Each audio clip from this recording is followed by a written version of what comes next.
الثور الترابي، والشمس اتنقلت من برج العقرب الى برج القوس بتاريخ 22/11 وهتفضل موجوده في برج القوس لحد 22/12.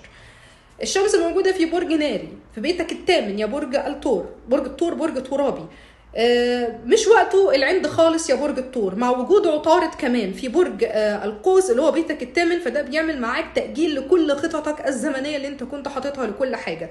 يعني اللي كان عامل حسابه على سفر هيبقى عنده تعطيل في السفر. فبرج الثور احذر، بلاش اصلا التخطيط الى السفر في هذا الوقت لانه يعني مش مجزي بالنسبة لك ومش هيتم، لكن ممكن تسعى اليه من يوم 15/12 بعد ما تنتهي تراجعات عطارد ان شاء الله في برج القوس ويتنقل ويمشي بطريقه مستقيمه، وبعدين الشمس تنتقل في نهايه الشهر في 22/12 تروح على برج الجدي الترابي زيك، ويكون بيتك التاسع بيت الرزق الواسع، تعوض فيه كل حاجه حصلت معاك خلال شهر 11 او اخر ال 11 لغايه نص 12. فانا بقول لبرج الثور احذر العطله، بلاش النفقات في حاجات غير مفيده، يعني اموالك ممكن تبقى في غير اماكنها المطلوبه، يعني يبقى عندك نفقات غير محسوبه، خلي بالك من ده جدا جدا. بلاش تنجرف ورا المشاكل، لو في عندك مشاكل او في عندك اي حاجه اجلها، اجل النظر فيها واجل اتخاذ القرار فيها الى 22/12، بعدها تقدر تعمل اللي انت عايزه. باقي السفر ممكن من بعد 22/12. السعي للشغل الجديد، لأرزاق جديدة، الناس اللي عندها دراسة تركز جدا جدا في امتحاناتها وفي دراستها، وقبل ما تحط الإجابة تبقى عارفة هي بتحط الإجابة بتاعتها فين. أصحاب برج الثور الشهر ده ممكن يكون شهر فلكيا تقيل شوية معاك. يعني ايه فلكيا؟ يعني يبقى ماشي معاك ببطء، يبقى ماشي معاك في تعطيل في بعض الحاجات، يبقى في تأجيل لبعض الحاجات، لكن مش معناها إلغاء لكل شيء في راسك.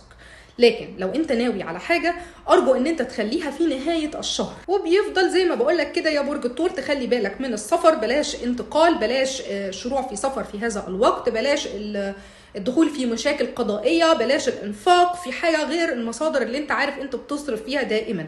اما عن المشاكل فانا بقولك خليك في الاوضاع الروتينيه، او خليك مشي يومك بطريقه روتينيه وعاديه، بلاش تدخل في اي مشاكل الفتره دي، خصوصا المشاكل القضائيه لان هي مش هتستبقى في صالحك بعد كده. وخلي بالك جدا جدا من صحتك يا برج الثور. برج الثور ممكن يكون الفتره او التلتين من الشهر ده صعبين شويه او تقال فلكيا شويه، بس مش معنى كده ان هم مقفولين تماما، بالعكس انت ممكن تبقى عارف كويس قوي ان انت عندك اخر الشهر او اخر 10 ايام في الشهر تعويض عن كل حاجه حصلت معاك الشهر ده. اولا انا مش عايزاكم تاخدوا الموضوع بطريقه على اعصابكم او تاخدوا اي شيء على اعصابكم، خليكوا هادين جدا جدا، خلي انفعالاتكم بطيئه.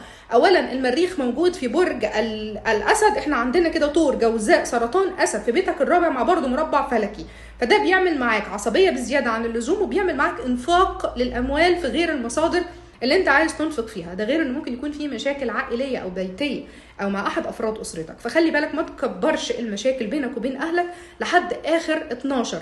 من بعد اخر 12 من بعد 21/12 بالظبط اعمل اللي انت عايزه، معاك شهور بقى، عندك 1/2025 و2/2025 و3/2025 هيكونوا من افضل الاشهر عليك يا برج الثور. افتكر اللي انا بقوله لك ده كويس جدا جدا، وانت من ملوك الابراج في 2025. واستنونا في التوقعات الجديده، عاملين لكم توقعات حلوه جدا جدا لاصحاب برج الثور، يمكن تكونوا من اصحاب الثروات. خليكم معانا وتابعونا، وكان معاكم ساره فوده خبيره الفلك والتعقوب والابراج. سلام.